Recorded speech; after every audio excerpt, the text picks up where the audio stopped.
Los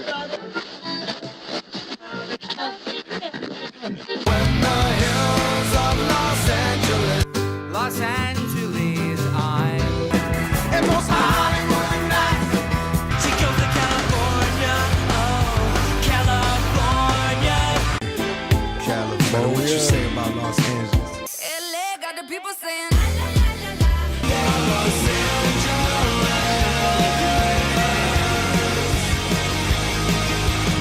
You're listening to Corner of the Galaxy on cornerofthegalaxy.com.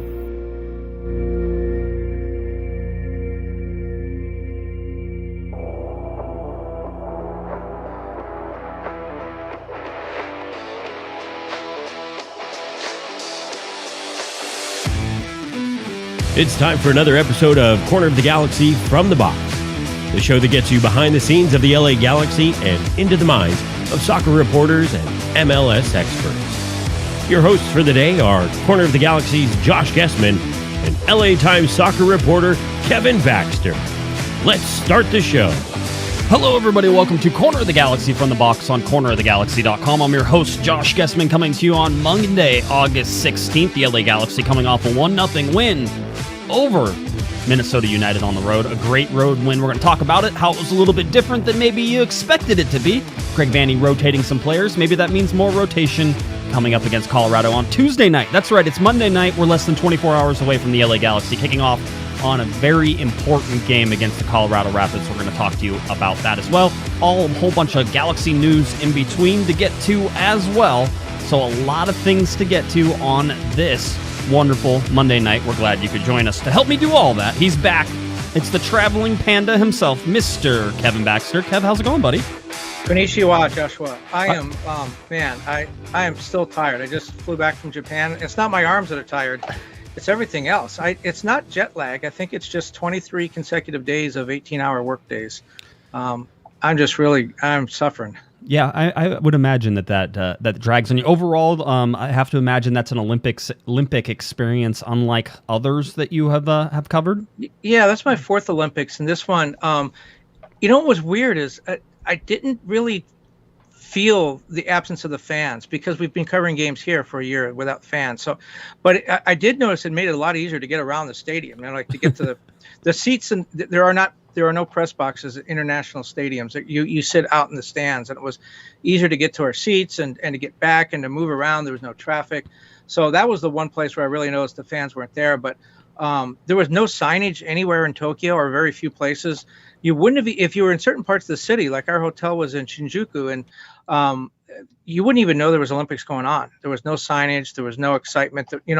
One of the TV networks in Japan had the Olympics, and that was about, well, I guess that would be the same here, but right. Nothing on the news. I did find this little, this is the Japanese national team, the Samurai Blue. Okay. Found this little guy in the airport, and he's got the uniform on. Not all of the players on the team apparently are Bears, but this one is. Gotcha. So I got that. That was exciting. I was going to say, you did all your shopping as you were leaving the airport? Is that how that went? I had some yen that I had to get rid. I had a yen to get rid of yen, so I didn't want to bring it back. I understand. That's good. Well, I after last week, I know you were traveling on the Monday night that we were recording. You were actually headed back, and Larry filled in for you a little bit while you were gone too. And we said we better give you a full week of not talking before, because you're going to be crabby. You'll be a crabby panda if we try to get you back here. And I think, having talked to you throughout the week, I'll say we just slid in under the wire of getting you like semi, normal as we get back here. So I know you've been watching some games and doing some stuff. Galaxy play on Tuesday, a Tuesday night, the only Tuesday night. So we're looking at that as well. I have a cough. I'm sure it will show up sometime today. I'm fairly certain it's non-COVID related. So everybody can chill about that. Plus, I don't think anybody's worried about me giving it to them through the video. So I think that's fine. But speaking of Colorado, Robin Fraser, former Yes. teammate of Greg Vanney's. Yes. Former Chivas assistant. Yes. Is he the only black coach in Major League Soccer? No, because Montreal has a black coach, right? Yeah, because so that's, but yeah, I mean, there's not more than a handful there, Kevin. It's been one of the arguments. There have been at times many black players in this league, and somehow that has not translated to many black coaches within this league. So certainly one of those things to take a look at. But yeah, Robin Fraser. Well, I think the cool part about it is we're going to talk about it. Is that Robin Fraser and Greg Vanney are former Galaxy teammates. And they're going up against each other. And Greg Vanney had a whole bunch of really nice things to say about Robin Fraser on the media call today. We'll talk a little bit about the media call, give you injury updates, that type of thing as well. So a lot of fun was sort of had, but you can tell that these two guys, and if you look at just stats straight up, before we even get to Colorado down the road, just be prepared for this. If you look at stats, Colorado and the LA Galaxy are very, very similar across a lot of things. And so I would expect that this is going to be a very tight and difficult game for the Galaxy to play. There's some advantages. We can talk about that as we sort of get going. Yeah. Think about, before we get away from that, I mean, think about Robin Fraser not only played with Greg Vanney, and Greg Vanney gave the impression in today's media call that Robin Fraser was the guy he looked up to, that Robin Fraser was sort of the alpha male in that kind of relationship. Those two guys played together in central defense for those Galaxy teams at the beginning. But then fast forward, a couple of decades, and Robin Fraser is Greg Vanney's top assistant. So now Greg Vanney's running the show in Toronto. But certainly there is a lot that those two learned from each other. And I would anticipate that that the teams play a very similar style, have a similar philosophy, because those two guys have spent a good part of their professional careers working with one another, together in a collaborative way. Greg Vanney being the leader in Toronto and Robin Fraser being the leader when they were with the Galaxy. But of course, they're going to share similar philosophies, having grown up together. Yeah, you would expect that, and it's just, but they also, it really shows I think they share a really good friendship too. So it'll just be one of those side notes to the game that happens on a Tuesday night. So we'll get you ready for that, all sorts of fun stuff. This was fun. I saw this today, and it's always nice to go back and listen and sort of reminisce a little bit. But as of today, this day in 2011, Kevin, the LA Galaxy signed Mr. Robbie Keane, the king himself, King Keno. Came to the LA Galaxy at this time in 2011, and I guess the rest, they say, is history. 3 MLS Cups, 1 MLS MVP. The guy has some actually pretty incredible numbers just inside of Major League Soccer and with the LA Galaxy. 100 and, let's see, it says over 10,000 minutes played for Robbie Keane, 83 goals, 45 assists, 399 starts apparently. Although you look at this and this is MLS numbers, Kevin. Yeah, right. I don't. That seems like a lot, right? No, that's shots. That's start. Is that shots? Is that what it is? Yes. Okay, sure. Yes, 399. Then okay. next is, then next was. He'd be number one in MLS history. What is SDT? Do we even know what some of these are anymore? Yes, that's SOT. That's shots on target. That's an Let's O.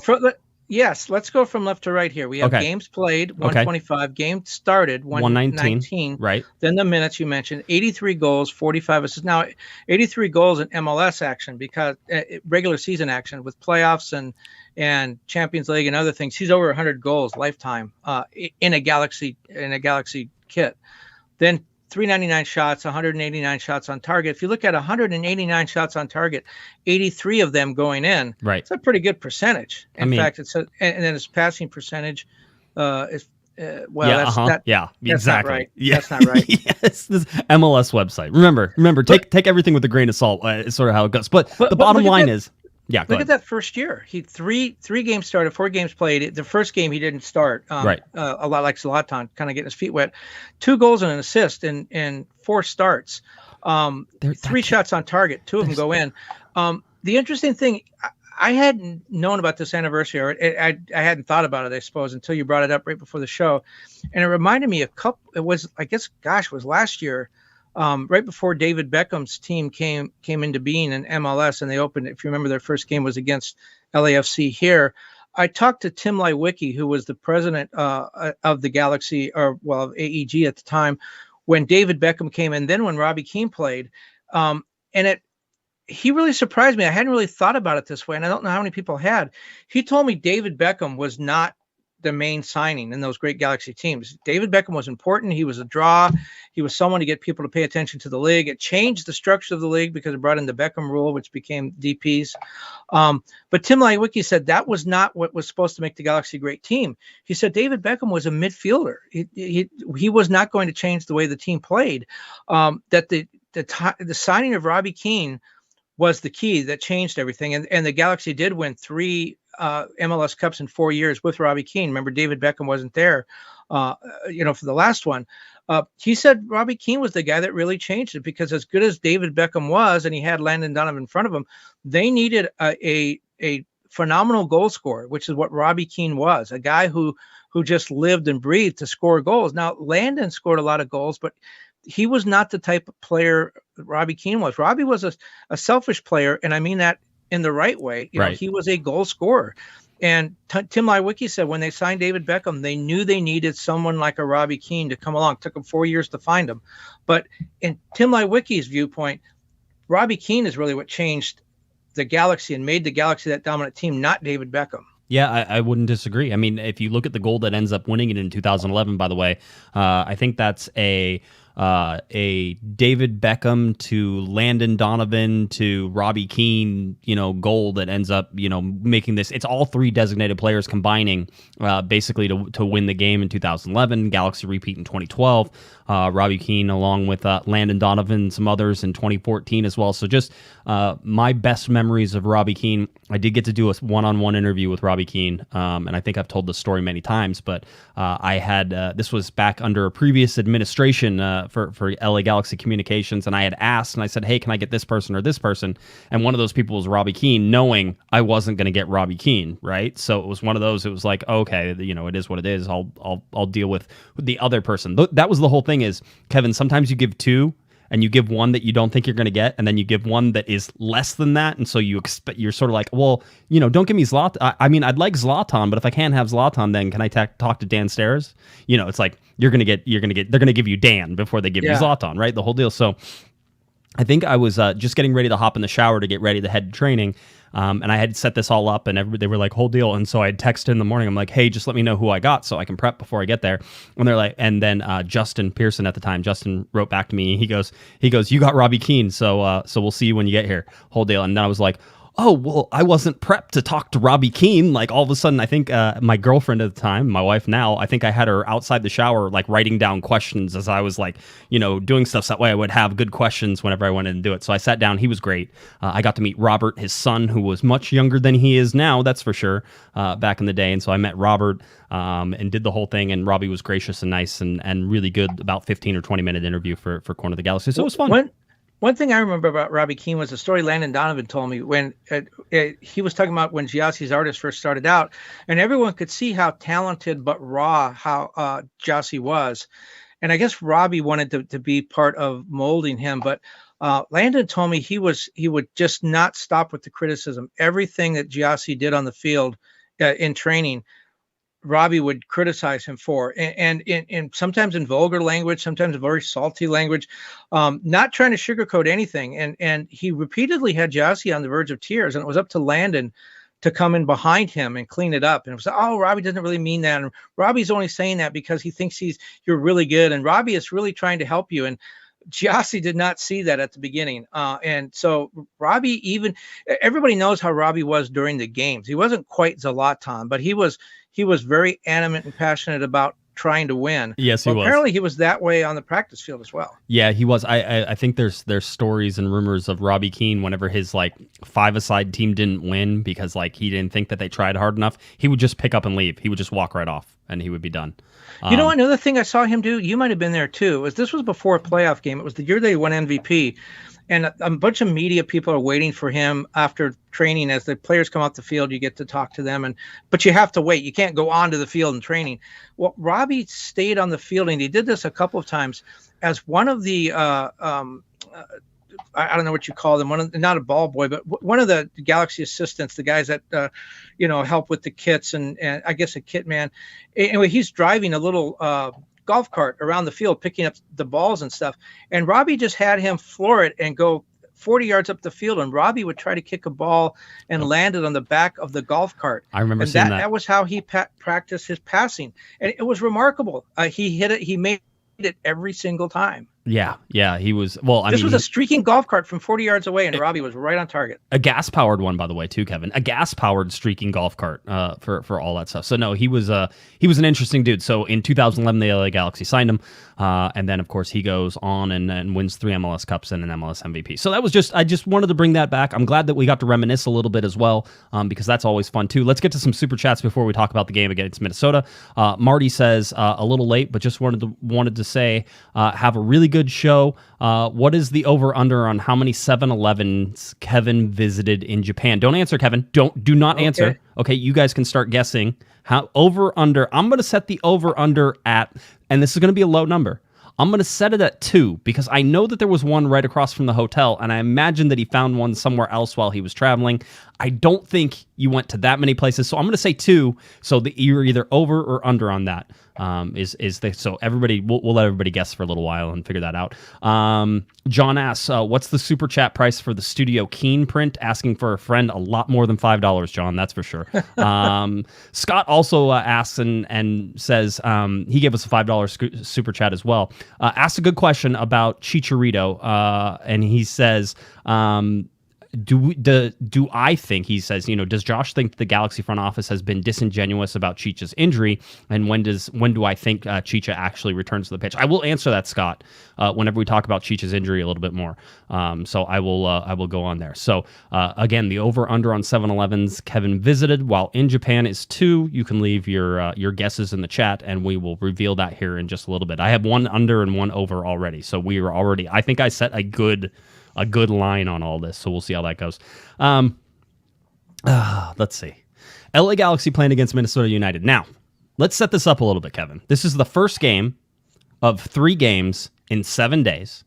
The LA Galaxy traveled to Minnesota, a place where Minnesota hadn't lost since the very first day of May.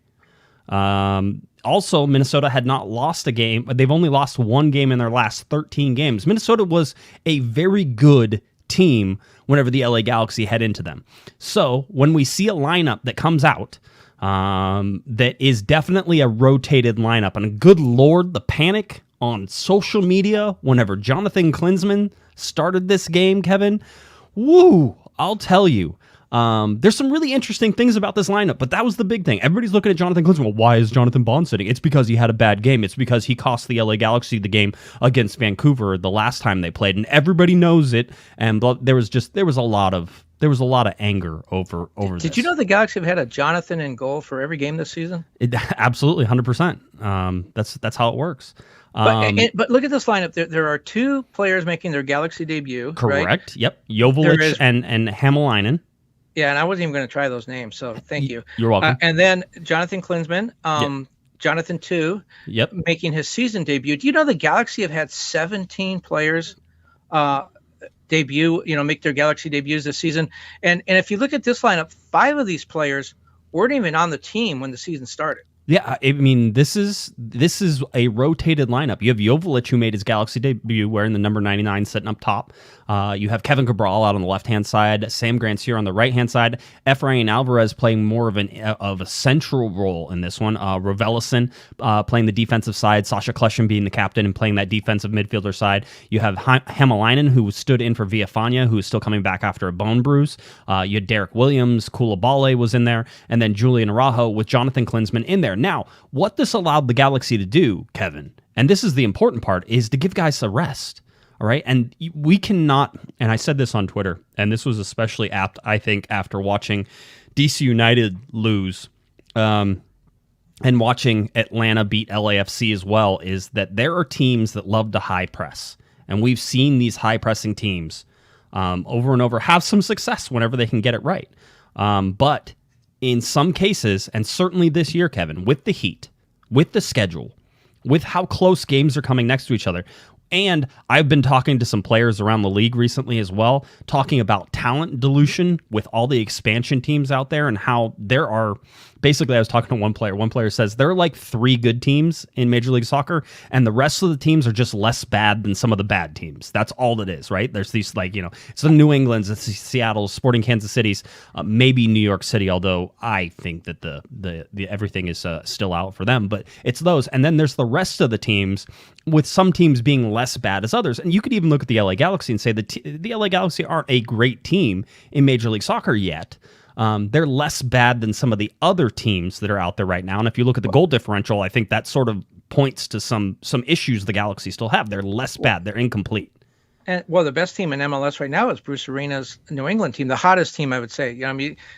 You can debate who the best team is, but when you look at records, I think New England is the hottest team now over the last 2 months.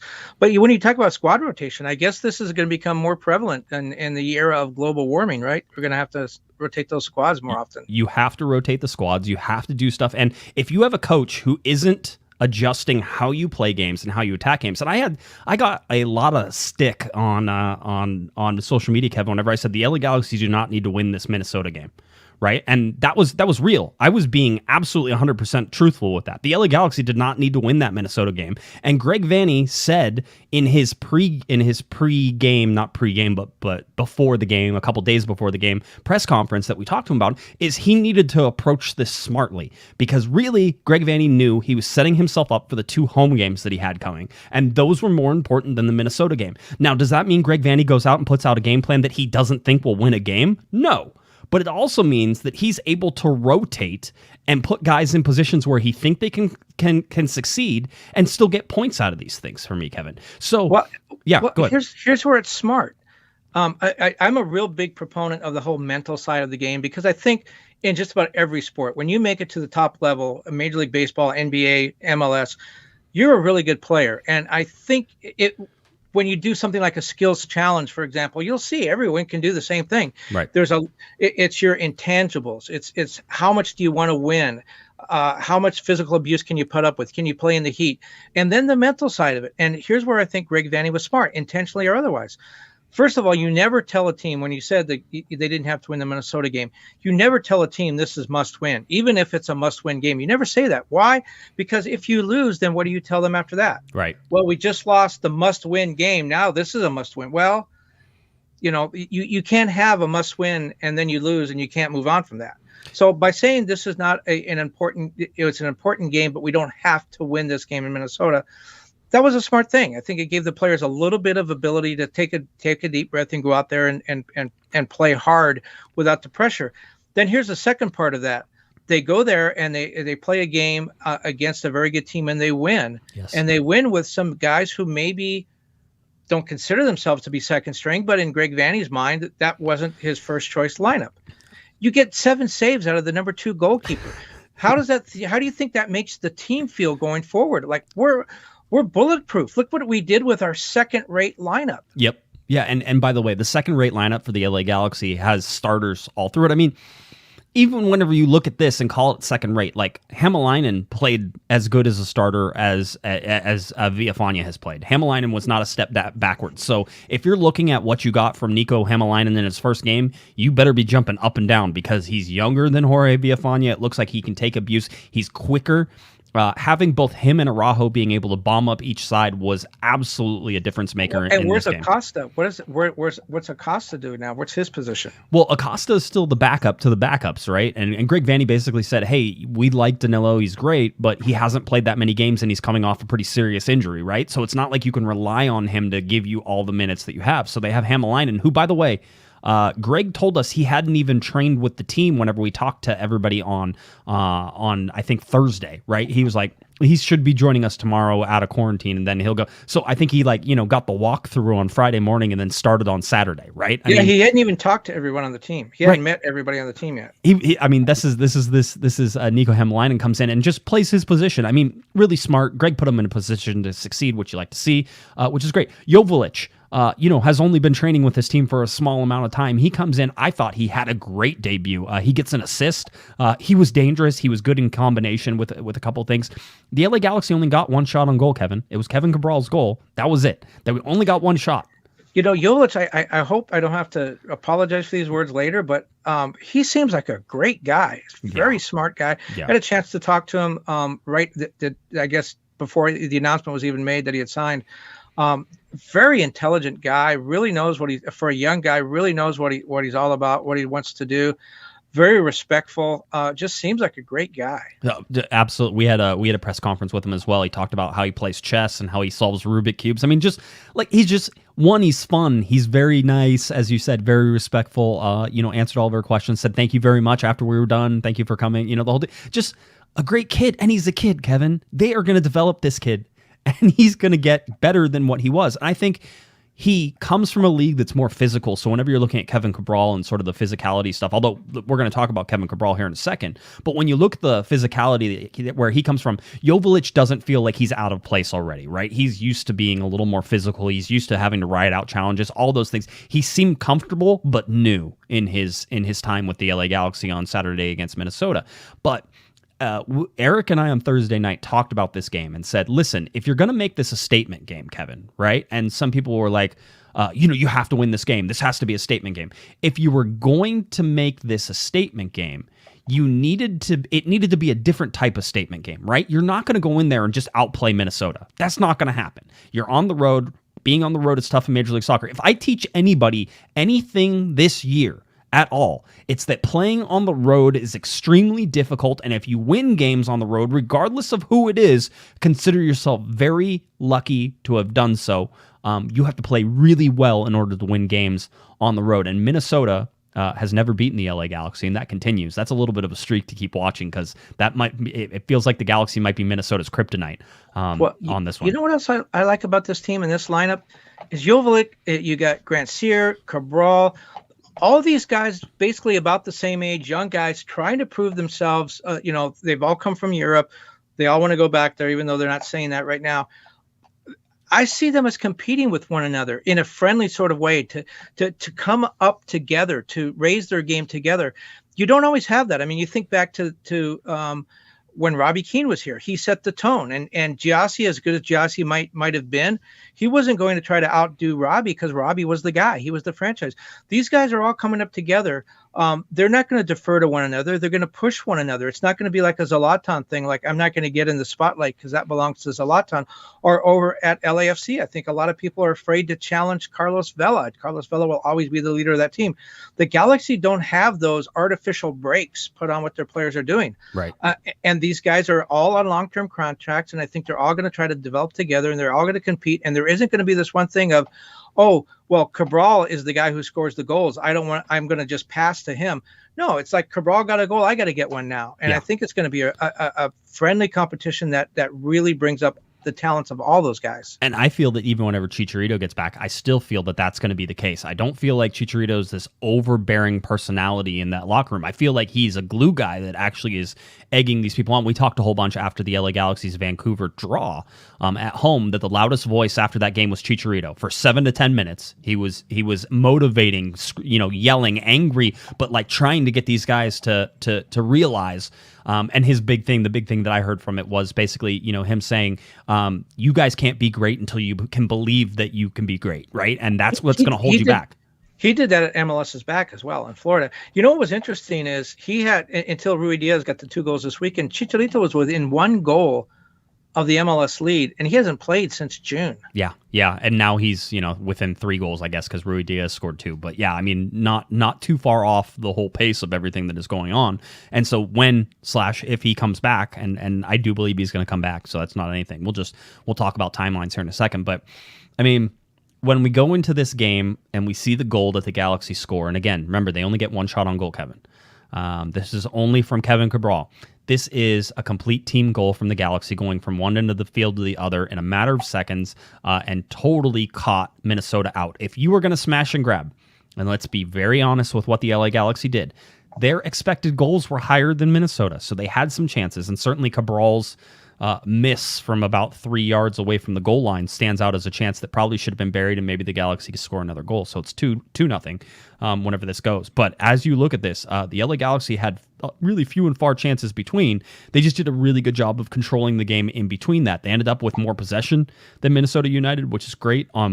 If you look at average possession, Minnesota actually probably had a little bit more, but still, Galaxy did a good job on that and ended up, being a thorn in Minnesota's night. I mean, you look at the player. I thought that Reynoso for Minnesota was absolutely outstanding. I thought he was really good, and I thought the Galaxy did a really good job of limiting where he was going to shoot, right? And as you saw this game sort of devolve down, it came down to the LA Galaxy staying strong on defense, and then Jonathan Klinsmann standing on his head too. I mean, the main reason the LA Galaxy get the win is because Jonathan Klinsmann stood on his head, but you have to credit guys like Julian Araujo, who started the goal break, right? He intercepts the ball just at the top of the 18-yard box. He's able to feed it out to Efra.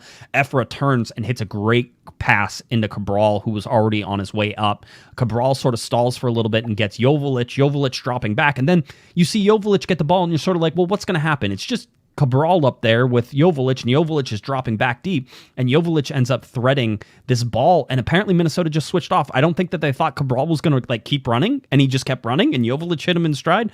And then Greg Vanney talked about this afterwards. We've talked about Kevin Cabral needing to be stronger physically on the ball, right? And we've seen him be knocked off the ball many times since he started with the LA Galaxy. And the big thing that you saw with that was Greg Vanney said, you saw Kevin Cabral put the ball in a place where he could defend it. So whenever he got into the box, he put it in a place only he could get to, right? The defender was behind him chasing him, and Cabral moved that ball to the right a little bit, and Cabral is the only one who's going to get that ball. The defender's going to have to go through him to get that ball, and then the finish for the goal as well. So you get that goal, you end up surviving. Jonathan Klinsmann, the one who, everybody was sort of like, why is Jonathan Baum? The big controversy, goes out there and gets 7 saves. One of those included the very first one was a save off of Koulibaly, which is actually an own goal shot there that Jonathan Klinsmann ended up making. And 6 of his saves were in the second half. And Adrian Heath, the Minnesota coach, talked about Jonathan too afterwards and said, look, I can't even say anything to my players. I can't criticize them at all. They played great. He goes, if it wasn't for the goalkeeper, we would have won that game, and we should have got points, but it was the goalkeeper. And that's amazing when a coach says, I'm not even going to talk to my players because they won the game. It was the goalkeeper from the other side that kept us from getting points. By the way, a little super chat from Michael Ramirez gave us a $2 super chat. Says, hello from North Hollywood. Hello, straight back at you from the southern offices here in Orange County of Corner of the Galaxy, and of course our far northern California offices up there in suburban Bakersfield. You're in Valencia. It's not that far, although now I'm sure everybody's going to go to Valencia and search for you. I'm sure that's how it goes. So, only people I owe money to. Yeah, no, which isn't that many. How many 7-Elevens did you end up going to in Tokyo, in Japan? Well, it involves a longer answer than that. There was a 7-Eleven, not across the street, but right next to the hotel. Mm-hmm. That's the one I went to most often. In fact, that's the only 7-Eleven I entered, so one. But there are other stores. There's one called Lawson's that has a great craft beer aisle, and there's another one called Family Mart. But I only went to one 7-Eleven, and the reason I went to 7-Eleven is, as you know, I'm vegetarian, and I couldn't read any of the signs. And so I didn't know what I was eating. At 7-Eleven, all of the food had English language signs on it. So I subsisted on 7-Eleven potato salad for about 3 days when I first got there. But yes, the answer is one. One. So see, I thought my 2 was a really good one. I'm like, there's probably another one somewhere. Maybe he found one near a stadium that he was going to after his 2.5-hour bus ride and really needed that. And as you said, the 7-Elevens are better than here in the States. So a third of the 7-Elevens worldwide are in Japan. It's now a Japanese company. I don't think anybody knows that, nor do I know. No, it used to be Southland Corporation. It was started in Texas, but it was bought by a Japanese company, I think in the 80s or 90s, and now a third of the franchises, a third of the stores are in Japan. But you see that and you think American right away, although very few of the 7-Elevens I saw had gas stations in front. But Subway's there, Kentucky Fried Chicken, McDonald's, of course. Which is always the places you go to whenever you go to a foreign country. Is Chronic Tacos.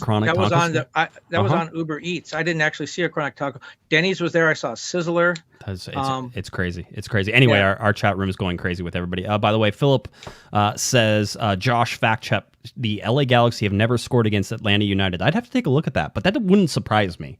They haven't exactly played well, and Atlanta United was a good team whenever they were playing, and they didn't play them last year, and they didn't play them this year, and so, you have to go back, and at the time, Atlanta United were still a good team, so I could see that. Yeah, Brad Guesman had hair the last time they played. There was a great Joseph Martinez quote about Barco being his son. And then he once said that Orlando, that Joseph Martinez said Orlando, that he was Orlando's daddy. And so somebody asked him, does that mean that Orlando and Barco are brothers? Right. And he goes, I don't know. You'd have to ask Brad Guzan. He's the mommy. Right. I thought that was great. That's right up there with quotes of the year as far as I'm concerned. Anyway, back to this Minnesota game. The LA Galaxy get only one goal, get only one shot on target. Doesn't matter because the LA Galaxy get the 1-0 win there. Jonathan Klinsmann was great. Nico Hamalainen was great.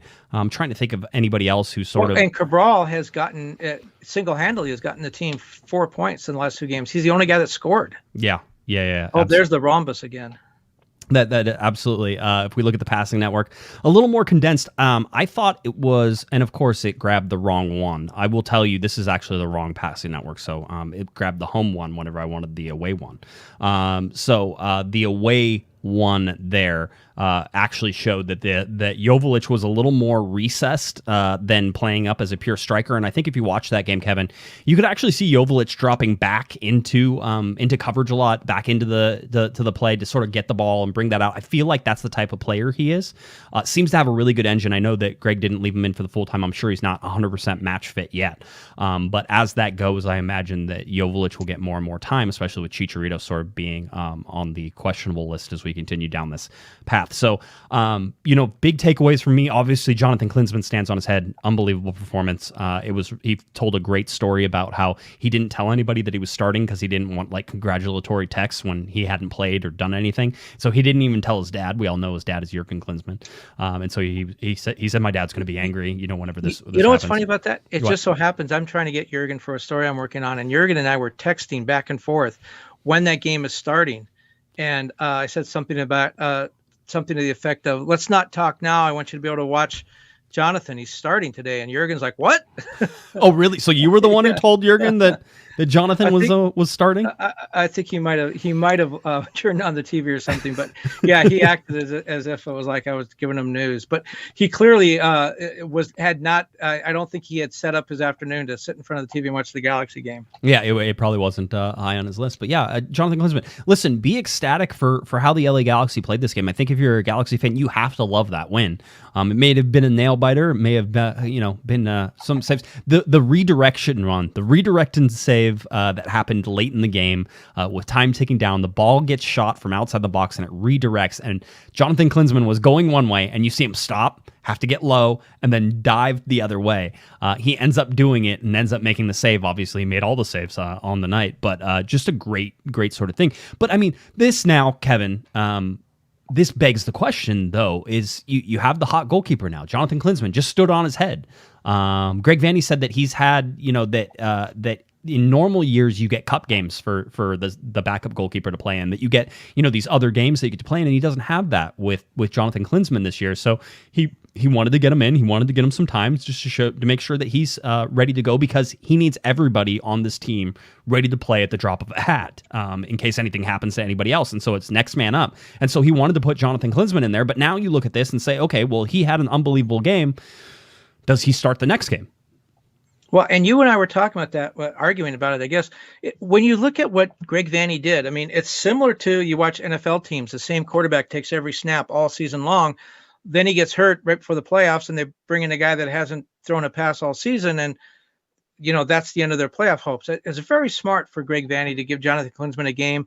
I've been told by goalkeepers that's the one position that you can't mimic in training, that you have to be out on the field and reacting to things in real time at real speed, that goalkeepers need game. That's why a lot of times you'll see these guys go down to Galaxy 2 and get a little bit of action down there, because they need to be in game situations. So Greg Vanney, very smart to give Jonathan Klinsmann a game in case he's going to need him.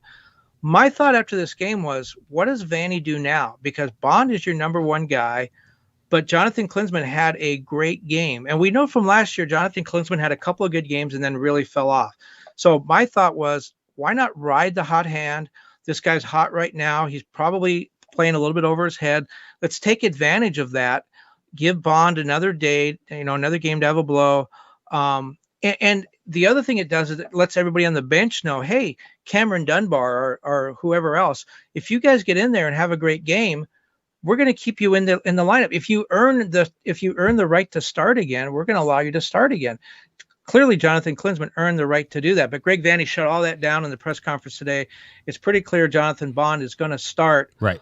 He doesn't want to create a controversy going the other way of having Jonathan Bond looking over his shoulder and going, wait a minute, I was your number one guy. This guy gets in there and makes 7 saves, Right. and all of a sudden I'm gone. Yeah. So it probably a good thing for Vanney to do, but I do wonder, Jonathan Klinsmann, he's got to be thinking, what do I have to do to get more than one start at a time?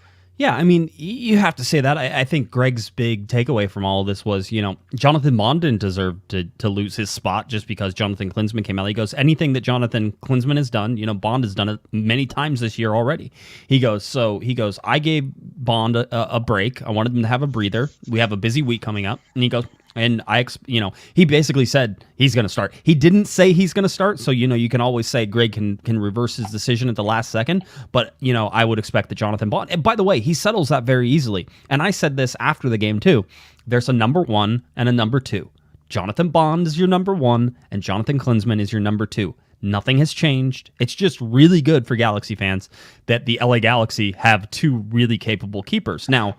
Yeah. Well, and it's good for the team. As I said earlier, they won that game against a very tough opponent in a tough environment without Sebastian Lletget, without Chicharito, without their number 1 goalkeeper. They have got to feel great about themselves and their depth. And Greg Vanney talked about that, the depth afterwards, how he needs all 30 players. And certainly he got the help from the depth he needed. But think about this now. Okay, let's say Jonathan Klinsmann doesn't start for a while. Let's say Bond gets hurt at some point, or he gets a red card or whatever, and Klinsmann has to come in. All of a sudden, guys aren't going, holy cow, what's going to happen now? We got the backup guy. Now they're going to go, hey, this is the guy that made those 7 saves against Minnesota. Yeah, let's do this. We're going to win. Yeah, it totally changes. It feels like there's no drop off there. Just to give you a heads up on that as well, Jonathan Klinsmann did make Team of the Week. Should have won Player of the Week as well. I'll say it if nobody else wants to say it. Raul Ruiz got it. So basically, what you're saying, and let's go over here. Let's find the Western Conference standings. By the way, with Bond, and you talk about no drop off with Bond and Klinsmann, even for the defense, because they can turn around and yell, "Hey, Jonathan," and it works either way. You don't have to change anything, right? Except that they call Jonathan Bond Bondy, and they call Jonathan Klinsmann Jonathan. So yeah, I don't think they call him Klinsy. And by the way, you're looking at the standings here. Yes. LA, the Galaxy, they were in first place for a couple of hours. After the game, and what's significant about that, it's the latest in the season they have been in first place since 2015. Yeah, it was for a couple hours until Sporting Kansas City played. They ended up winning. Then Seattle played, and they ended up winning. Rui Diaz scored 2 goals in that 6-2 defeat with Seattle playing Portland. When you look at these 2 teams, and if you watch these 2 teams play at all this year, Seattle is in a different stratosphere compared to Portland and how they're playing. So you get Rui Diaz, who scores 2 goals, or you get Jonathan Klinsmann, who stands on his head, and 2 much closer teams in terms of LA and Minnesota.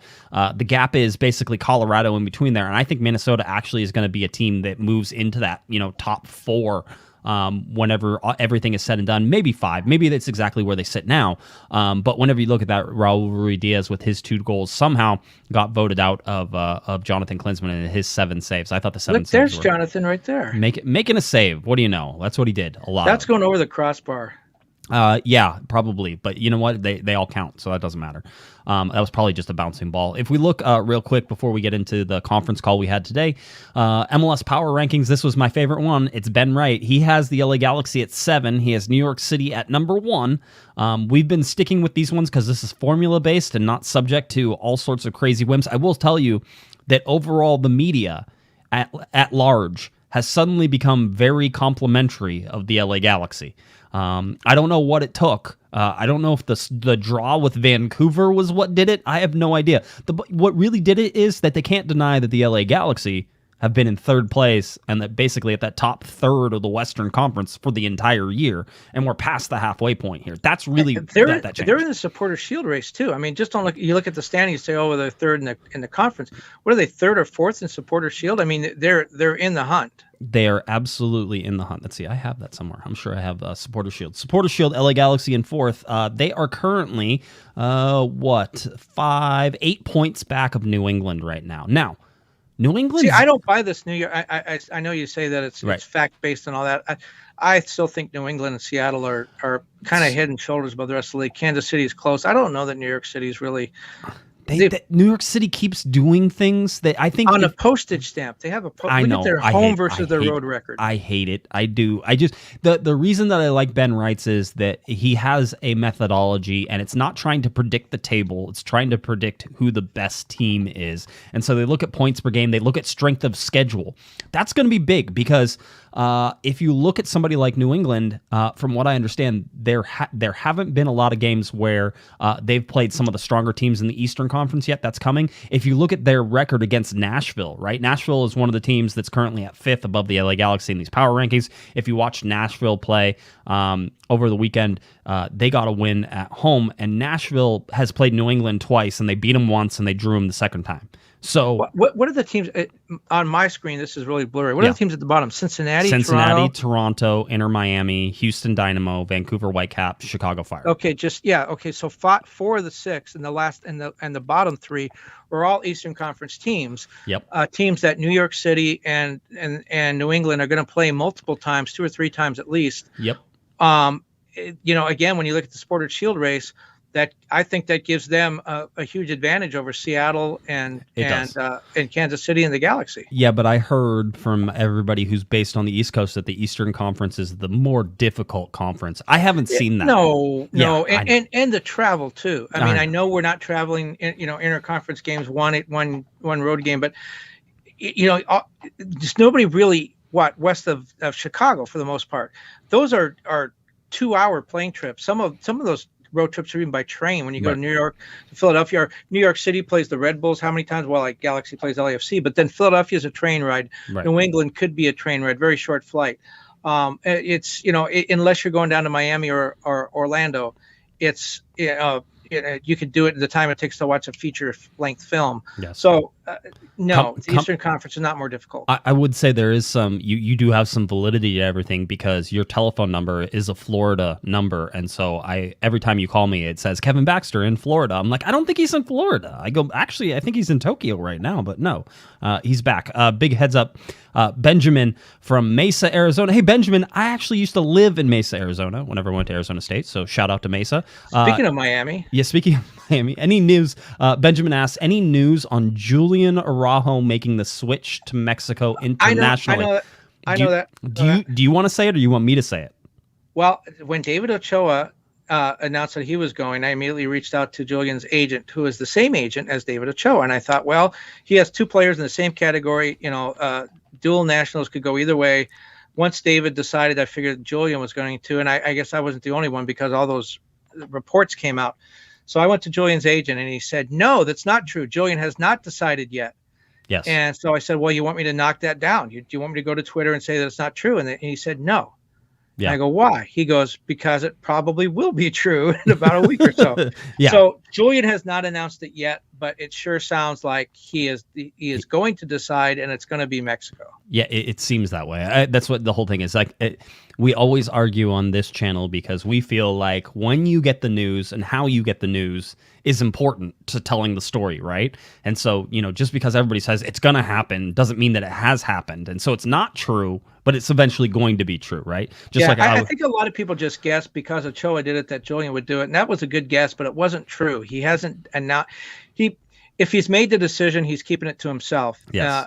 And so he hasn't announced that decision yet, but that's what the decision will be. And I think it'll probably be coming up in probably sometime this next week. Very, very well could be. Patrick, just like we know Angel City is going to sign Christian Press and Tobin Heath. Yeah, absolutely. Patrick gives us a $5 super chat, says hats off to the Monday Victory super chat money. So there we go. We got another $5 on the super chat. So that's good as well. Thank you for that, Patrick. What was his 7-Eleven guess? Did he make a 7-Eleven guess? I think he came in a little late, so I don't think he did. There were some unders, there were some overs. I would say it's fairly well split within the live chat. I don't know how everybody else in podcast land did after that, but that's something to watch as well as we go. Press conference today. Only Greg Vanney, which makes sense. Quick turnaround, so it's always nice to just talk Greg for a little bit. He was in a good mood, which is always nice as well. I think you asked an interesting question I will say that if you want to listen to Kevin's question, because it's about 7 minutes long, if you want to listen to that question, you can go and listen to Corner of the Galaxy. We have the full video up there, and you can listen to Kevin's, mostly his full question. I think they actually cut some of it out because you were at the start of it, too. It was a long. I like to hear myself talk as long as I don't have to pronounce names. You're okay. Yeah. That's good. That's good. By the way, Greg is watching Ted Lasso. At least he's seen a couple episodes. I know for a fact. Yes. We know we're not allowed to ask him until the end of August. Now he gave us it while you were gone. Larry asked him, and he goes, "I promise by the end of August I will have watched some." So we've all decided that we're not going to ask him until the end of August. Now I think that was his way of us getting him not to ask him anymore. You guys are annoying me with this stuff. Yes, exactly. So it was still fun, and he was good. But Greg was interested today. Here is your injury updates. He talked about Chicharito, and that's the big one. I know Scott was asking about this, and so I will get to this one first. The Chicharito injury, basically Chicharito is back to some physical activity, which basically is part of his return to play stuff. He is doing things on the field. It doesn't sound like he's back to full training. It sounds like they're progressing forward. I would say, again, as we talked last week, I felt like Greg Vanney was a little more optimistic. I felt like this was in that same thread that he seems optimistic that that'll eventually happen. He ruled him out for Tuesday night, so he's not going to play Tuesday night. He didn't talk about Friday night. I imagine that we'll ask him again on Thursday, or Wednesday, whenever we get to talk to him the next time for the Friday night game as well. I don't expect that he's going to be back on Friday night either. The All-Star game is upcoming. He talked about how they have a plan in place to keep talking to the league, talking to Chicharito to see about that stuff. As of right now, I don't know if he's going to even make it back for the All-Star game, which certainly puts the El Tráfico at Banc of California on the 28th in doubt as well. Now, Scott asked Kevin if we think the LA Galaxy front office is being are they deceiving anybody with this? Was the injury worse than what they thought it was? I have my thoughts on that. What do you think? Because I know you've sort of been paying attention, but you've also been out. So I'd actually like your outsider view a little more than what I've been hearing every week. Maybe we lost Kevin. It feels like we lost Kevin for a little bit. So we'll work on getting Kevin back here in a second. We'll do that. The good news is that I can actually explain this and talk about this a little bit more whenever we talk about Chicharito. Is that I don't think that they were lying about what was going on or how that was sort of happening. I don't think there was anybody lying about that, but I do think that there have been setbacks during this stuff that have led to it being a prolonged thing. They talked about the fluid building up around the injury. They talked about just the fact that he at one point was moving in one direction and then had to come back and they had to do other stuff in there. So it's been a progression of things, and I think that it was precautionary. But whenever they looked at it, they were like, okay, there's some scar tissue around that, and we see the edema building up as well. So all those things made them take steps backwards instead of steps forward. So I think initially they thought it was precautionary, and now, obviously, there is an actual injury, same injury that he had last time. So I don't think they were trying to deceive anybody. I don't think they've been trying to do anything. I do believe they're slow playing this because they want him to be 100% healthy whenever he comes back. Kevin, did we get you back? Yeah, you got me on the phone here. I do think that it was a little worse than they originally thought it would be. If you remember, he came out to warm up. They knew that something was wrong with him during that week. He came out to warm up and then went back in. I think if they knew that it was that bad, he wouldn't have even come out to warm up. But he missed 2 months last year, and it's the same thing. And we're at about 2 months this year. So it kind of makes sense. The timeline kind of works. It's the same injuries last year, and it's the same rehab. I do think that they face some big questions going into Friday, because if he plays Friday, then he needs to play in the All-Star game, or else he's going to be sidelined for a game, which would be El Tráfico. If he doesn't play Friday, they might be able to go to the All-Star game and say, look, he was hurt. Right. He doesn't have to play in the All-Star game because he's hurt, and therefore he should be able to play in El Tráfico because he missed the All-Star game with an injury, not because he was dodging the All-Star game. There's a Laton rule where if you're healthy and you don't show up, then you have to sit out a game. So I think the Friday game is a big one, right. And we'll see what the Galaxy do. I can see them going both ways. I can see them saying, look, he doesn't play Friday. We wind up with another extra week because of the league rules. That's great. It gives him another week to heal. And then we would be at exactly 2 months. Right.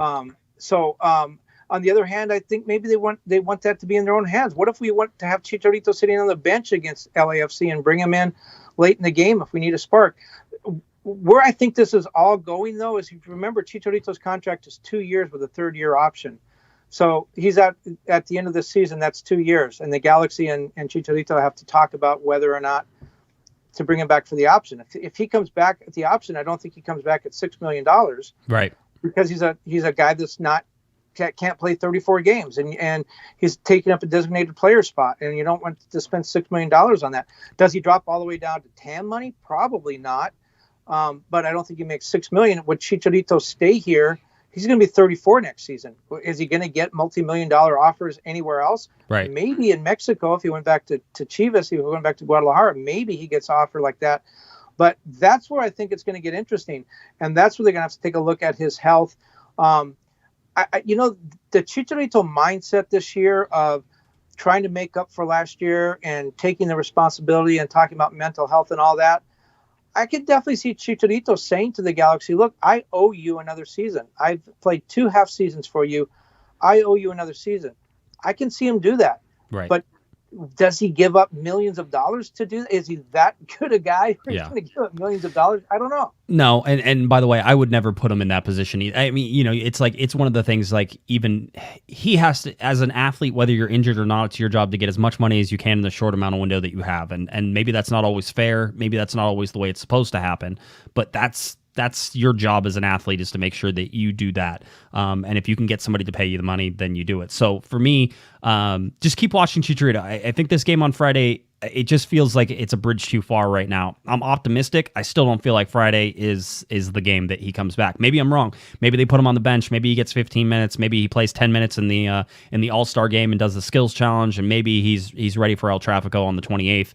All those things are possible. I just, as of right now, and just the way how the step-by-step things that I've seen progressing, it doesn't feel like he's imminent to return. Well, and you bring up a really good point. MLS is this dog and pony show with this all-star game with Liga MX and the skills challenge and all that stuff.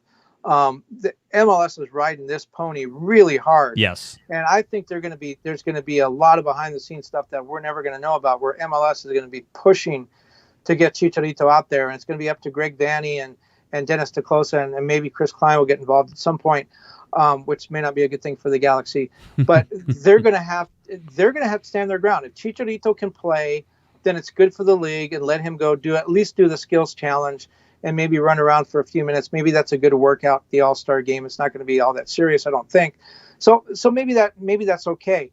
On the other hand, if he's not ready, the Galaxy need to dig in their heels and just say, I'm sorry that that your big show is not going to be as good as you thought it was going to be, because the Mexican national team star can't participate. But we have an MLS Cup to win and a Supporters Shield to play for, and we can allow our guy to get hurt in this exhibition. Yeah, and we'll see how that goes down. Other injuries and availabilities. Rovellison had an ankle issue in the first half of the game against Minnesota, got it taped up, then had some cramping in the second half. Remember, he was subbed in the second half of that game. Greg Vanney says he's fine and will be available for the game. Villafana is still working on the bone bruise injury they had. We thought it was a hyperextended knee. That's what we were told by the Galaxy, but it was a bone bruise that actually happened. Greg says he's feeling better every day, but whenever Greg got detailed, he goes, whenever he decelerates and really tries to stop quickly is whenever he feels that pain. And so they'll keep monitoring him more day to day than anything else and see where it is. But I mean, if you're a betting person, after Nico Hämäläinen came in and played really well, there's no reason to rush back Villafana right now. So he'll be back. He might be on the bench, or maybe they give him some more rest and possibly target Friday as a return for Villafana as well.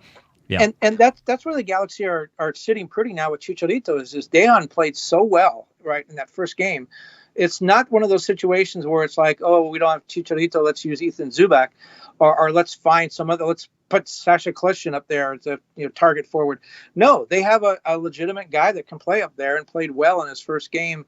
And I think that took a lot of the worry away from the Galaxy, that they probably see a way that they can make it through another couple of weeks if Chicharito needs that. And then you look at the other situation where they muddle through and actually play pretty well without him. Then all of a sudden Chicharito comes back. It's like they made a trade for a designated player. down the stretch heading into the playoffs. Yeah.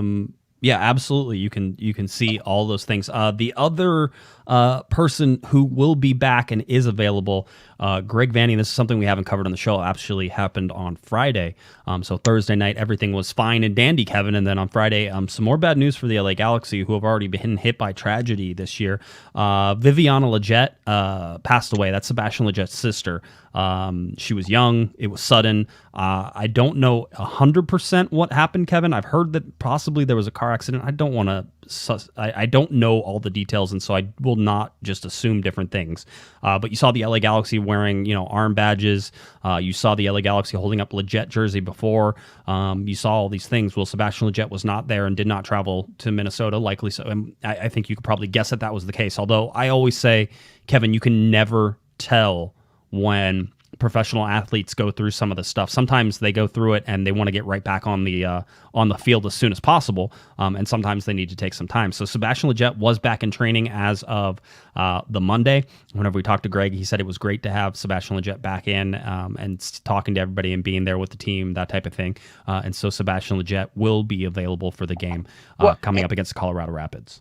And you make a really good point. Sebastian's family, his real family, his family from San Francisco, they are really, really tight. And so Sebastian had to be with his family for, after the death. There's no way that he couldn't do that. He had to be there. I'm sure he wanted to be there, and the team understood. But you know what? The team is your second family. You spend more time with them than you do with your wife or father or mother or anything. That's your second family. And I'm sure Sebastian needed to. Boy, I couldn't get that out. I think he probably needed to be around his second family and get some of that love and support that I'm sure that he got when he came back. So in a sense, kind of Sebastian got to be with both of his families, and both families helped him through this time. I'm sure the team was glad to see him back, and I'm betting Sebastian probably felt like he was being embraced and loved and helped through this as well. Whether that means he's well enough to and in the right mind to play a game, we'll find out when the lineups are announced on Tuesday. But being around the environment, I think, probably helped him. Again, whether he's ready to play a game, whether his mind's on soccer, it's not. Soccer is not very important right now. Right, it's not. I will say, and it's not nothing, and so it's something to pay attention to. We saw it with Jonathan Dos Santos losing his father. You saw the tragedy bringing the LA Galaxy closer together. Galaxy trying to go out there and win things for Jonathan Dos Santos and Zizinho. You saw the LA Galaxy against Minnesota, and certainly having something. And Greg Vanney even talked about it, saying, obviously the guys were pulling really hard to get a win for Sebastian, and showed him that they were all thinking of him. These are not things, right? This is not something to just ignore whenever teams like this, especially, and I call this a young team, not in terms of age, but in terms of the time together they've had, Kevin. But whenever you have these events that are tragic, that in a lot of ways they either pull families apart or they push them close together, right? And you talked about the team being a family. These are things that can bring the family even closer together. And I think for a team that is learning how to play with each other, learning how to fight for each other, these tragedies that they suffer through are not just things you can brush off and say they don't have an effect on team chemistry and they don't have an effect on the season. When we talk about MLS being, a league where, it's 2 to 5% is the difference in terms of the difference between winning a game and losing a game. These kind of things that galvanize the spirit and bring teams together can absolutely push teams into a winning direction again.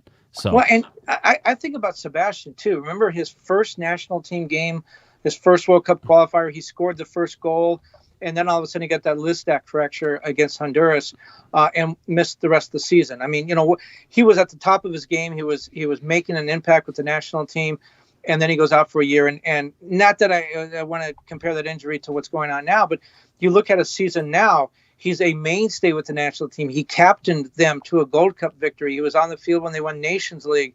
He's getting prepared for World Cup qualifiers. His team is in the hunt for the Supporters Shield with him as an integral part. He was around in 2015, but he wasn't the player that he is now. And this year is going to be remembered for this tragedy as well as for all the successes. It's almost kind of like, Sebastian can't really get a break. Yeah. Yeah, there's a lot of that. I'm sure there's a lot of things weighing on him as this all goes down. But pay attention to him, his return. Obviously, I'm sure Galaxy fans will be more than happy to welcome him back to the stadium. So that'll probably be a good moment there. And it brings into the hug between Jonathan Dos Santos and Sebastian Lletget after the Gold Cup final. After Jonathan Dos Santos had lost his father and he played in that game, Mexico ends up losing, and you saw Sebastian Lletget and Jonathan Dos Santos hugging. That feels like it brings just a little bit deeper meaning to it now, even after this. So obviously everybody here at Corner of the Galaxy, our thoughts are with the Lletgets, who I've had the pleasure of meeting a couple of them over the years, and have always been wonderfully nice people, just like Sebastian always is. So our thoughts are with them. So not an easy time for that to go through. So that's always nice in the middle of the show to bring everything down, but super important. Kevin, why are you on the phone, by the way? What happened to your camera? Did we lose everything? Yeah, I think so. And then the phone rang and I picked it up. And I don't know if I'm on Skype yet. No, I'm not. Maybe this way. I don't know. I don't know what's going on. I mean, I can actually see your camera. Nobody else can see it because I'm not going to show them the keyboard that you're showing everybody else right now. So I'm There's the TV. There's the computer screen. Yeah, it went down. It went dark. I was getting ready to call you back, and all of a sudden you were on my phone. And I thought, wow, this is like one of those MSNBC things when they have technical difficulties and some guy runs in from the production room and takes over the broadcast. You did a great job there, not panicking. I mean, I'm used to you and your technical difficulties throughout this entire thing. Let's get a little bit further deeper into this before we get you ready for the Colorado game. I just wanted to bring up 538. Sort of what they're saying with the LA Galaxy and where they are. Still don't rank the LA Galaxy very high in their index that they have. 38.4 New York City FC, remember NYCFC, postage stamps town. 58.2 is their highest ranked SPI for 538. I will always say this, and I think this is true. 538 seems like they are always lagging. They're a lagging indicator more than they're a leading indicator. So they're always behind things whenever you look at them. But one of the important things that you need to see is that as of right now, the LA Galaxy have, according to 538, a 94% chance to make the playoffs, a 9% chance to get a first round bye, and a 2% chance to get a win at the Supporters Shield, with a 3% chance at winning MLS Cup. Just wait; those numbers have changed. Certainly, they have a 100% chance of making the playoffs. No, they don't. You can't say that, especially. I just did say it. This is why you can't say that. You close out the rest of August with 2 out of 3 games at home now. So you get this game against Colorado, not a must win, but a game you need to take points from whenever you realize Colorado has 2 games in hand to the LA Galaxy. So Colorado will be trying to win games when the LA Galaxy are off. That is upcoming. So Colorado can easily jump the Galaxy. They're only a few points behind them as it is right now. The game against San Jose, another Western Conference, is a game that you need to win. It'll be San Jose's 3rd game in a week. It'll be Colorado's 2nd game in a week. Both of those things line up for the LA Galaxy. And then we talk about the All-Star break. It's just a game. And then 8/28, 8 days after the LA Galaxy face off against San Jose, they will be at Bank of California Stadium to play LAFC. This season, this schedule in August, Kevin, had 4 of 6 at home, and you can even put 5 of 6 whenever you realize you just have to go to Bank of California. This is as easy as it gets in terms of playing 6 games in a month, Kevin, and then having to go and look at what September brings. September is the exact opposite of what August is. Only 5 games, which, hey, that's great. But the LA Galaxy only get 1 of those games at home against Houston. They go to at Colorado, a tough game. At Minnesota, again, a tough game. At Austin, not easy to play Austin in Austin. They're not a great team, but still. And then at RSL. All of the ground that they make up here in August is going to be very difficult to hold on to into the month of September. So if you want to see where things are going to fall, it isn't necessarily the next 5 games. It's the September schedule that is coming up. So pay very close attention. 2 of those games at altitude, and then 1. Austin is not Dallas or Houston, but it will be humid. It will be hot. It will be uncomfortable. I just don't see any way the Galaxy don't make the playoffs. I mean, the way the rest of the conference is, the way the Galaxy are playing, it would take some unforeseeable, bizarre circumstance for them not to make the playoffs. You mean like losing 4 out of 5 games in September? I mean, that's a possibility. But even that doesn't. I don't even think that puts them out of the playoffs. Kevin. There is a separation growing. I'll give you that. There's a small separation that's starting to breed itself here between Colorado, LA, Seattle, and Kansas City. They're starting to separate a little bit between the rest of the pack. So the top 4 are moving. The LA Galaxy need to do their best job on Tuesday night to win a game and continue to move with that top group up there. And by the way, a win on Tuesday night, I think, would again put them in first place, even momentarily, as teams are playing Tuesday and Wednesday this week as it goes. So keep your eye on that as we look at it. I also don't think the Galaxy are going to be hurt as much. They're going to be hurt. They're going to lose Sebastian Lletget, Jonathan Dos Santos, and maybe Efrain. But I don't think they're going to be hurt as bad during the international break as some other teams, like maybe Seattle, are going to lose, more players and key players. I think at one point Seattle, during a recent international break, we're missing like 6 players. Right. So that also kind of works in the Galaxy's favor a little bit. We'll see. We'll see how that ends up going. So anyway, a tough schedule coming up. LA Galaxy facing off against the Colorado Rapids coming up 7:30 p.m. on Tuesday, August 17th. It is a 7:38 p.m. kickoff time.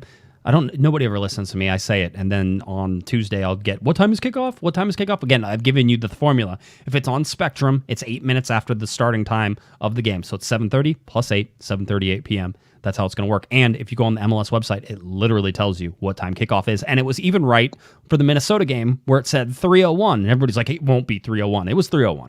It was right after 3 o'clock. So all of these things working in the LA Galaxy's favor. Here's a fun thing about the LA Galaxy and the Colorado Rapids, Kevin. We talked a little bit about how these are two friends going up against each other. This is a Colorado team under Robin Fraser, who is a very good and difficult team, and they play a lot like the LA Galaxy under Greg Vanney. And these two guys were friends and teammates, and there's a reason that they think a lot alike and do a lot of things that way. The Galaxy have not beaten Colorado at home since a 3-0 win on September 2nd, 2017, Kevin. In 3 home meetings since that win, the Galaxy have been outscored 5-2 by Colorado. And the Rapids right now are 4-3-1 on the road this season. The Galaxy are 4-4-1. So if the Galaxy were to beat Colorado, they would have an identical road record. These teams are incredibly even. Colorado is coming off of a trip to Houston that they won 3-1. Wasn't as lopsided as the score sort of sets itself at.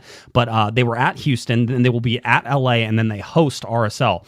There is a chance that Robin Fraser is a smart guy and says, trying to go all out and beat LA right now is not the best thing for us. What is the best thing for us is to make sure we're set up for Saturday against RSL. We're going to put out a good team, but we're not going to throw everything at the kitchen sink. Whereas the LA Galaxy, being at home, having 2 home games coming up back-to-back, can get to be a little more focused on this game. So I think that's the advantage in this, is the Galaxy get to be a little more focused on Tuesday and worry about Friday as it comes down, knowing that San Jose is also playing the 3rd game of 3 on Friday coming up on 8/20. So that's what I see. What do you see in this, Kev? Do you think the Galaxy are playing on Friday because of that friendly that's going to be at the Diggity on Saturday, El Salvador, Costa Rica? You mentioned Colorado is playing on Saturday. It just seems that's a normal rotation, Sunday, midweek, and then Saturday. Right. But the Galaxy get 1 fewer days off. Yeah. Do you think it was scheduled that way, or do you think that the El Salvador game said, hey, this Saturday's open already, we'll just take advantage of that? I think that and let me look at that San Jose game. That San Jose game's a nationally televised game on Friday.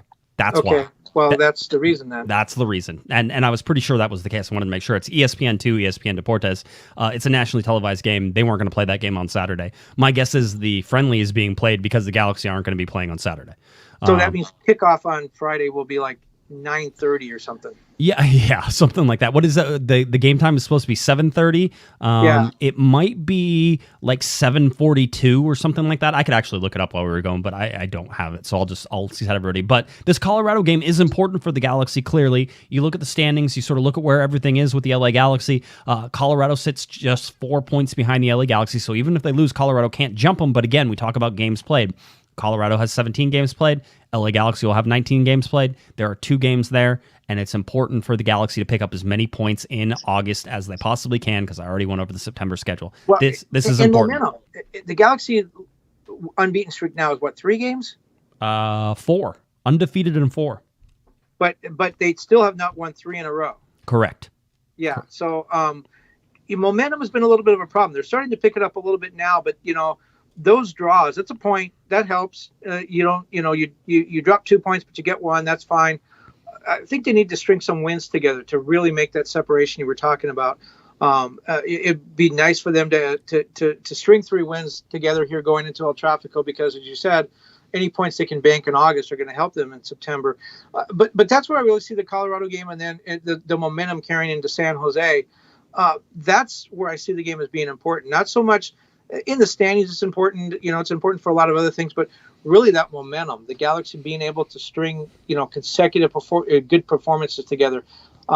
That's what I think is important now. Well, Kevin, who's in charge of PR over at the LA Galaxy, one of the new guys there who was running the call, gave us a quick stat before we got going with Greg Vanney today, and I think I wrote it down correctly. So the LA Galaxy's record over the last 4 games is tied with New England for the best in the league over that period of time, and the +5 goal differential is tied with New York City as best in the league during that span. So that's just to keep an idea of how good the LA Galaxy, and again, we talked about them surging and playing 4 games undefeated now. That's 3 wins, 1 draw during that. Have Colorado visiting, a big game for them to win, a big game for them to take points from. For me, this is a game the Galaxy actually have to this is the game I focus on if I'm Greg Vanney. You take the Tuesday game and you worry about the Friday game coming out. This is a more difficult game, but it's a 6-point game, right? We talk about the 6-point games, Kevin. This is a 6-point game. You get 3 points. The team that's right below you does not get 3 points. That means 6-point change overall. And for the LA Galaxy, that could be a really big separation point. I'm with you, Kevin. You got to keep that separation going. Right, and because of draw, you each get 1 point. There's no separation at all. When you talk about the 6 points, you get 3. The team right behind you falls 3 further back. A draw, nothing changes, and then a loss, of course, would be disastrous. But the reason the momentum is important, and the reason being able to string wins together, the unbeaten streak is nice, but you need wins. Why? Because when you get to the playoffs, draws don't help you. No. If you're one of those teams, a good team can win 2 or 3 games in a row and then lose one, and you say, well, they were a little off that game. You can't be off in the playoffs. If you want to win, you have to string together 5-6 wins in a row. You can't draw. You can't lose. And the Galaxy need to be able to prove to themselves, I think, that they can do that they can have 5 or 6, solid performances in a row without a letdown. And this is an opportunity to do that again, going into a really important month in September. Yeah, we'll see how that goes. A big reminder on Friday, August 20th, the 7:30 p.m. game against the San Jose Earthquakes. The LA Galaxy will be having Star Wars night. I think there's a poster going on that, so make sure you get your tickets for that. We talked a whole bunch about attendance dropping, some other things, thanks in part to a lot of group sales numbers. So this is a way for you to get into that park and be there on Friday night. And on Tuesday night, I expect anybody who can make it to make it, but Tuesdays are just weird days to have games in. So this is the only Tuesday currently the LA Galaxy have scheduled. So this is it. It's one and done against the Colorado Rapids, then a Friday night game against San Jose. Don't they have games scheduled for every day of the week this year? Didn't I read that stat that the Galaxy play at least one game on every day of the week? I was trying to think. I don't think they've played on a Thursday this year, Kevin. I think that might be the one. And I looked at it, and I actually had that chart somewhere. And I deleted it off of where I'm at right now, but I did have it. I think maybe there wasn't a Thursday game, but otherwise every other day of the week there was a game. And usually there is a Thursday, but this year there wasn't a Thursday. I think the Thursday might have been the only one, although I could also be wrong and misremembering that. But as of right now, I think the Tuesday was one of the days that the Galaxy hadn't played on. There's only one. And then Thursday there weren't any. But again, that chart was like at my fingertips today, and I deleted it because I'm like, I won't need it. Nobody's going to ask about it. That's how it usually works whenever you go through these things. All right. Kevin, anything else? You ready to be done? Yeah, I'm not right now. I'm disembodied anyway, so yeah. Yeah, it probably makes sense. All right. If you're looking for Mr. Kevin Baxter on Twitter, it's at KBaxter11. Go on over to LA Times, where you could get all of Kevin's wonderful, magical writing that he does over there for all that stuff. So please go ahead, check out Kevin at LATimes.com. He does a great job over there. If you're looking for me on Twitter, it's at Guesman, JGUESMAN, and of course at Galaxy Podcast. Head on over to cornerofthegalaxy.com. We have the full press conference up there. We have a Larry Morgan article coming out as soon as I'm done with this show, so you're going to want to check that out as well. And we're getting you ready for this Colorado game coming up Tuesday night, 7:30 p.m. We'll see you at the stadium. All right, busy week for the LA Galaxy. For Mr. Kevin the Panda Baxter, I'm Josh Pato Guesman. You've been listening. You've been watching to Corner of the Galaxy from the box on cornerofthegalaxy.com. Have a great one, everybody. You've been listening to the Corner of the Galaxy podcast on cornerofthegalaxy.com. You can follow the show on Twitter and Instagram at Galaxy Podcast And be sure to check out and subscribe to iTunes, Stitcher, and Facebook by searching for Corner of the Galaxy. Fans, we thank you for listening, and we ask that you be kind and courteous to your neighbors as you leave the podcast. We thank you for joining us and look forward to seeing you again. Until then, I'm Michael Araujo, and on behalf of the entire Corner of the Galaxy crew, goodbye, everybody.